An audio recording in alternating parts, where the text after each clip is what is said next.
magkano yung babayaran natin para kumuha ng replacement card. So actually, it's only 200 pesos po. So I paid 200 pesos. And then, what are the things pala na dapat mong dalhin bago nila i-process yung transaction? So, please make sure to bring a valid identification card, an ID card, yung valid, yung hindi expired, at dalhin mo yung ID mo na nakamatch yung name or details mo sa yung bank details. Kasi what if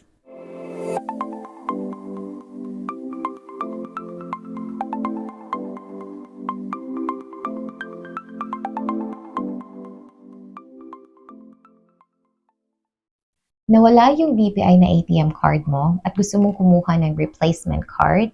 Kaso, you want to get answers for these following questions. Una, kailangan pa ba ng affidavit of loss signed by an attorney? Pangalawa, magkano ang inyong babayaran? Pangatlo, ano ang inyong dapat dadalhin kapag pupunta ka sa branch of office ng inyong bangko? At pang-apat, ilang araw ba bago mo ma-receive yung replacement card? Now, unang-una, I understand how difficult it would be if our ATM cards are not with us, kung nawala siya. Kasi we would have difficulty withdrawing our money from our bank. So usually po, ang ginagawa ko, first let's talk about my card. Actually, hindi siya nawala or na-lost or nalaglag or whatsoever. Hindi po. Ang nangyari po kasi, nakalagay lang siya sa wallet or pitaka. Tapos, if you keep on sitting down on your wallet, ang nangyari po sa akin is yung sticker ng ATM card ko is parang siyang na dislocate or something, parang na-slip siya from the actual card itself. So, it turned out na it doesn't work anymore kasi yung na-slip na kasi yung sticker niya. And then, such time came as well na naglaro yung anak ko. So, like, tinok off niya yung sticker.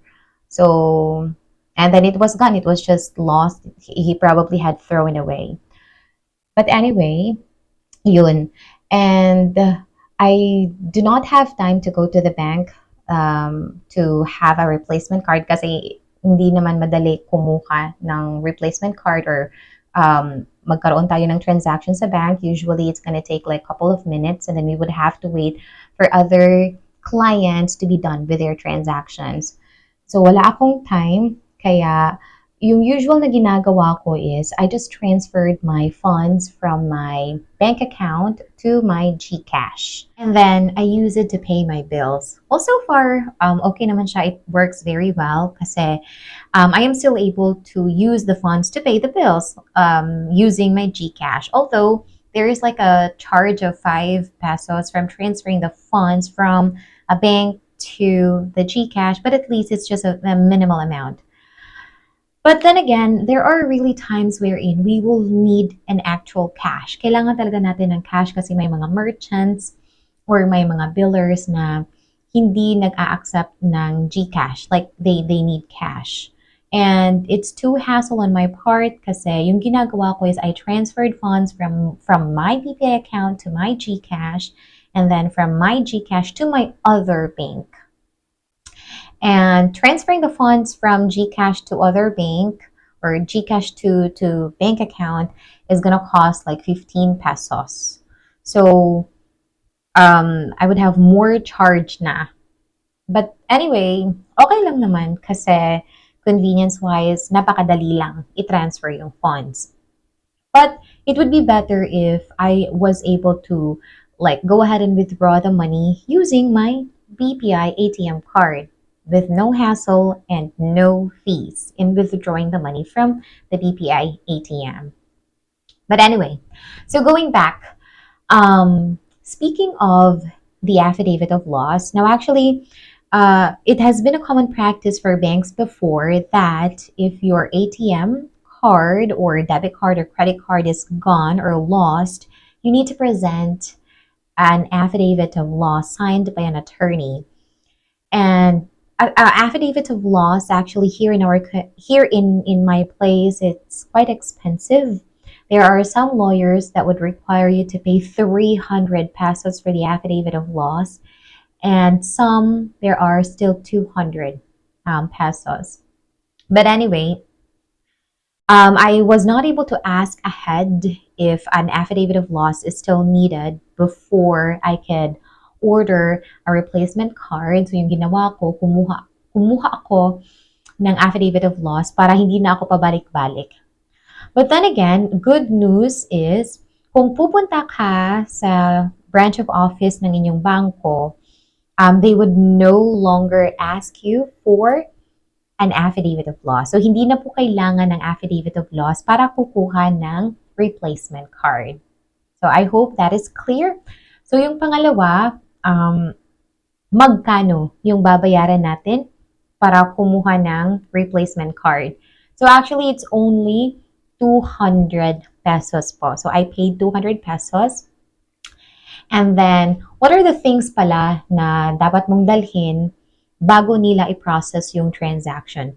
So, please make sure to bring a valid identification card, an ID card, yung valid, yung hindi expired, at dalhin mo yung ID mo na nakamatch yung name or details mo sa yung bank details.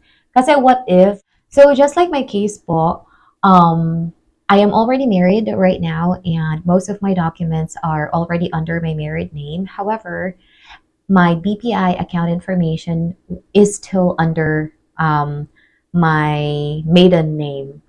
So you need to bring, like, again, the ID or the identification card that's similar to your bank account details para hindi ka magkakaroon ng problema. So, yung ginawa ko is, yung dinala ko is may ID kasi ako na single pa ako. So, but anyway, so yun. And then, fourth, we're now answering the fourth question.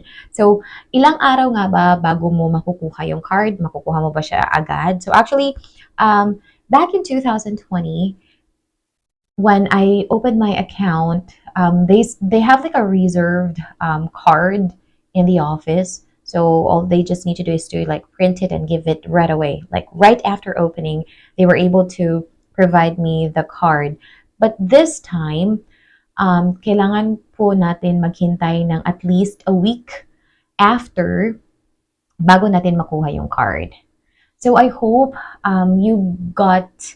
you learned something from this video.